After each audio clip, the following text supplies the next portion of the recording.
안녕하세요. 결혼을 약속했던 남자친구에게 큰 실망을 하고 파혼을 하게 된 30대 여성입니다. 이런 남자 때문에 버린 제 지난 시간을 생각하면 속이 상하다 못해 쓰려서 입에서 단내가 날 지경이에요. 남자친구라고 부르고 싶지도 않지만 마땅한 호칭이 떠오르지 않아 일단은 편의상 남자친구라고 할게요. 남자친구와는 소개팅으로 만났어요. 내키지 않는 소개팅이었지만 주선자가 너무 괜찮은 사람이라며 자기 입장 한 번만 생각해서 나가달라고 하더라고요. 사실 주선자는 저와 그렇게 가까운 사이는 아니었는데 남자친구가 주선자의 핸드폰에서 제 사진을 보더니 꼭 소개를 해달라고 하더랍니다. 자기 이상형에 가깝다면서요. 그리고 남자친구는 주선자의 선배였기 때문에 거절할 수가 없었다고 하대요. 운동하는 쪽이라서 선후배 관계가 좀 더 어렵다고 저한테 한 번만 부탁한다고 매달리는데 좋은 일하는 셈 치고 알겠다고 했어요. 소개팅을 한다고 해서 꼭 사귀어야 하는 건 아니잖아요. 그렇게 만나게 된 남자친구는 키도 크고 체격도 좋고 솔직히 제가 여자치고도 작고 왜소한 편이라서 뭐랄까 저하고 반대인 이성에게 끌리거든요. 그래서 처음 남자친구에 대한 인상이 나쁘지 않았어요. 남자친구야 뭐 이미 저한테 호감을 갖고 나온 자리라서 그런지 제 기분을 맞춰주려고 노력하는 게 눈에 보였고요. 이후로도 남자친구가 워낙 적극적으로 다가왔고 그래서 소개받은 지 2달이 채 되지 않아 연인 사이가 되었습니다. 여담이지만 제 덕에 자기가 기가 산다며 주선자가 너무 고맙다고 밥을 다 사주더라고요. 그렇게 남자친구와 연애를 시작했는데 생각지도 못한 남자친구의 면을 보게 되었으니 그건 바로 남자친구의 주사였습니다. 저도 대학교 다니고 사회생활하면서 주변인들로부터 여러 가지 다양한 주사를 많이 봐왔지만 남자친구의 주사는 제가 여지껏 본 것과는 좀 다르더라고요. 그건 바로 깨물고 꼬집기였어요. 그 큰 덩치를 한 남자가 술만 취하면 바로 옆에 누가 있건 간에 깨물고 꼬집고 그러더라고요. 특히 팔이나 손가락이나 심할 때는 허벅지를요. 그것도 가볍게 물었다 놓는 게 아니라 정말 입자국이 남을 정도로 멍이 들 정도로 깨뭅니다. 아무리 사랑하는 사이라도 그런 주사를 누가 좋다고 하겠어요? 더군다나 저 같은 경우 취해도 주사라고 해봤자 어디 구석에 가서 잠이나 자는 게 전부였지 절대로 남에게는 끼치지 않거든요. 아무튼 그래서 남자친구와는 연애 초반에 몇 번 술을 마시긴 했지만 이후로는 아예 술자리를 피했습니다. 고치라고 몇 번이나 말했지만 노력해도 안 된다고 하고 그리고 솔직히 술 취한 사람이 노력을 어떻게 하겠어요? 그냥 같이 술 안 먹고 술자리에도 못 가게 하고 그런 식이었지요. 그러다 작년 어버이날이었어요. 저는 본가에서 살고 있었지만 남자친구는 서울에서 자취를 하고 있었거든요. 서울에 있는 대학에 합격한 데다가 학과 특성상 학교에 오래 붙어 있어야 하던 탓에 자취를 시작했다고요. 그리고 그렇게 독립해서 살던 사람이 대학교 졸업을 했다고 다시 본가로 들어가는 게 쉬울 리가 없었지요. 어차피 직장도 서울에서 잡아야겠다 싶어서 그렇게 서울에 자리를 잡게 되었답니다. 참고로 지금은 생뚱맞게 인테리어 회사에서 일을 하고 있어요. 한편 보통은 어머님께서 남자친구 집에 종종 오셔가지고 반찬도 두고 가시고 청소도 하고 가시고 그러더군요. 지나가는 말처럼 남자친구가 저더러 어머님 오시는 날 맞춰서 자기 집에 오라고 그래서 얼굴도 투구하면 좋겠지 않냐고 하는데 몇 번을 거절했네요. 솔직히 결혼 이야기가 나오기 전까지는 남자친구 집에 가고 싶지 않았거든요. 친구 이야기라 제가 이렇게 말하긴 뭐한데 제 친구 중 하나는 자기가 무슨 우렁각시라도 된다고 생각을 하는 건지 남자친구가 출근하고 없는 집에 가서 쓸고 닦고 아주 그냥 정성도 그런 정성이 없더라고요. 아니, 말이 좋아 정성이지. 고생도 사서 한다 싶었지요. 뭐, 제가 나설 자리는 아니라서 적당히 하라고 한마디 하고 말았지만요. 그러다 작년 봄 처음 결혼 이야기가 나왔습니다. 그리고는 얼마 지나지 않아 어버이날이 다가오니 남자친구가 이번엔 같이 인사드리러 가자고 하더라고요. 프로포즈까지 승낙한 마당에 안 간다고 하는 것도 좀 말이 안 되는 것 같아서 그래서 내려갔어요. 서울에서 차로 2시간쯤 거리더라고요.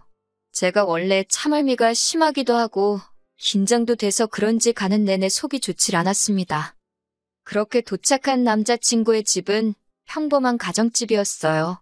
남자친구가 이제 보니 아버님을 꼭 빼다 닮았구나 싶을 만큼 아버님도 체격이 좋으시더라고요.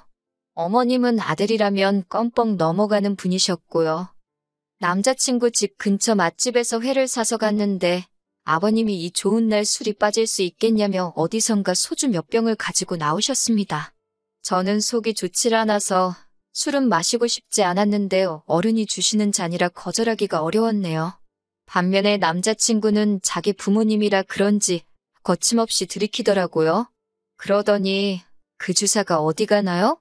옆에 앉아있는 저를 깨물고 꼬집고 난리가 났습니다. 그런데 어머님도 아버님도 말리기는커녕 괴로워하는 제 반응을 재밌어 하시더라고요. 어이가 없어서 저도 술도 꽤나 취했겠다. 에라 모르겠다. 너도 당해보라는 생각으로 남자친구가 저에게 한 것처럼 남자친구 팔을 꽉 깨물었습니다. 그랬더니 남자친구가 악소리를 질렀고 그제서야 어머님께서 저더러 그래도 그렇지. 그렇게 사람을 세게 깨물면 어떡하냐고 신경질적으로 한마디 하시더라고요. 제 팔이 무슨 개뼈다귀 마냥 남자친구한테 물리고 있을 때는 귀엽다 웃기다 하시던 분이 너무 짜증이 나서 이번엔 식탁 밑으로 남자친구 발을 꾹 밟았어요. 그러자 남자친구도 취기가 올라서 그런지 그걸 참지를 않고는 저한테 야하고 소리를 지르더라고요. 그래서 왜 하고 저도 받아쳤습니다. 그리고는 어머님 아버님께 저는 속이 너무 안 좋아서 좀 쉬어야겠다 하곤 남자친구가 본가에서 지낼 때 쓴다는 방에 들어가서 자버렸어요. 솔직히 지금 생각해보면 저도 제가 무슨 정신으로 그랬는지 잘 모르겠습니다. 그렇게 몇 시간이나 잤을까요? 남자친구가 이제 집에 가자며 저를 깨우더라고요. 근데 남자친구가 아직 술이 다 깬 것 같지가 않았어요. 저도 마찬가지였고요. 그래서 대리 불러서 가자고 했더니 남자친구가 자기 술 다 깼는데 저더러 과민 반응이랍니다. 다행히 이때는 어머님께서 그러지 말고 제 말대로 대리 불러서 가라고 해주셨어요. 그래서 대리 불러서 왔는데 농담이 아니고 대리비만 거의 20만 원 가까이 나왔습니다. 돈이 아깝기는 했지만 누굴 탓하겠어요. 그래도 어머님 아버님 댁에서 자고 오자고 안 하는 게 어디냐 그렇게 생각했습니다. 바보같이 눈에 씌인 콩깍지 때문에 그 와중에도 좋은 점만 보려고 했던 것 같아요. 이후로 저희는 천천히 결혼 준비를 해나가기 시작했습니다. 금전적인 부분부터 시작해서 제 생각과 다른 부분도 있었고 서로 직장 문제도 있어서 뭐 하나 속 시원하게 진행되지가 않더라고요. 그리고 이것 때문에 남자친구와 조금씩 다투기도 했어요. 아무리 서로 다른 두 사람이 만나서 하는 결혼이라지만 연애 때는 안 그랬는데 왜 막상 결혼 준비를 시작하니까 이렇게 다투게 되는 건지 이해할 수가 없었지요. 헤어져야 하나 그런 생각을 안 한 것도 아니었네요. 하지만 늘 결정적인 순간에 남자친구가 먼저 미안하다 손을 내밀었고 저도 30이 넘은 나이에 이 사람과 헤어지면 다른 누군가랑 다시 언제 또 시작하나? 그리고 이 모든 과정을 또 반복해야 될 거라 생각하니 답답하기도 했고요.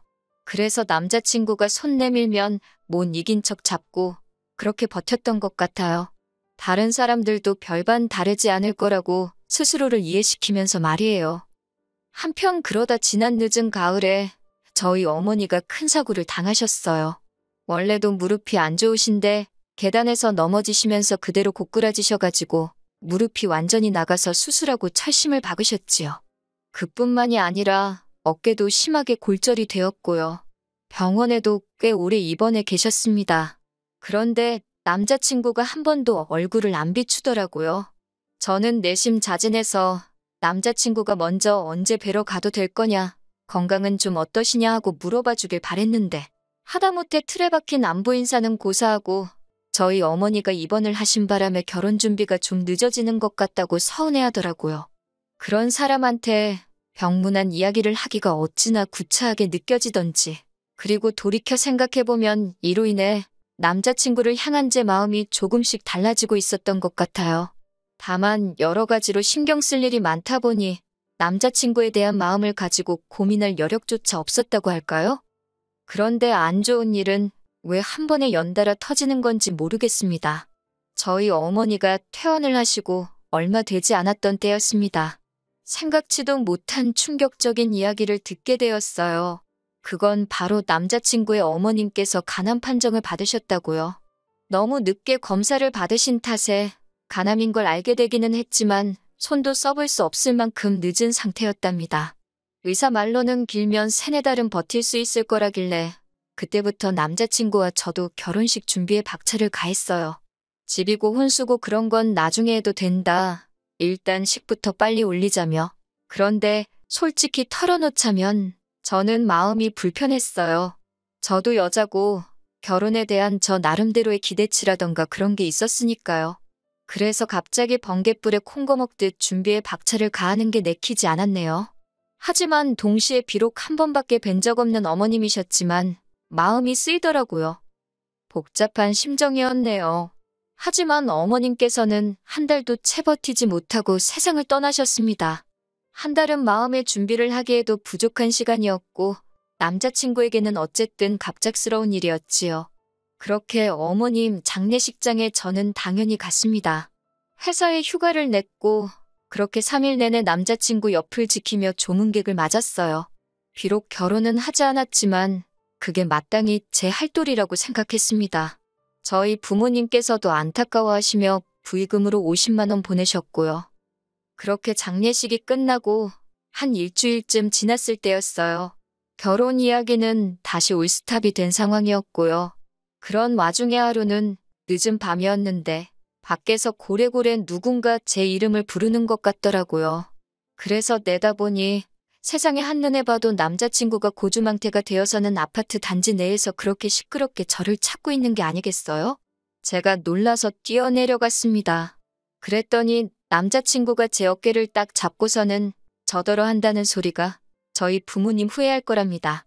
자기가 저랑 결혼하면 저희 부모님한테 어떻게 하는지 한번 두고 보래요. 저는 이게 무슨 소린가 제 귀를 의심했지요. 무슨 소리를 하는 거냐고 정신 차리라니까 어떻게 어머님 장례식에 저희 부모님이 안 오실 수가 있냐고 그래요. 하지만 저희 어머니는 수술로 인해 여전히 혼자 거동이 어려우신 상황이었고 아버지께서는 직장에 나가셔야 했으니 당연한 거 아닌가요? 그리고 저희 어머니가 아프셨을 때 안부 한번 제대로 묻지 않았고 전화 한번 드린 적 없으면서 어쩜 이렇게 사람이 뻔뻔한가 싶더라고요. 그래서 제가 지금 그게 네가 할 소리냐고 물었어요.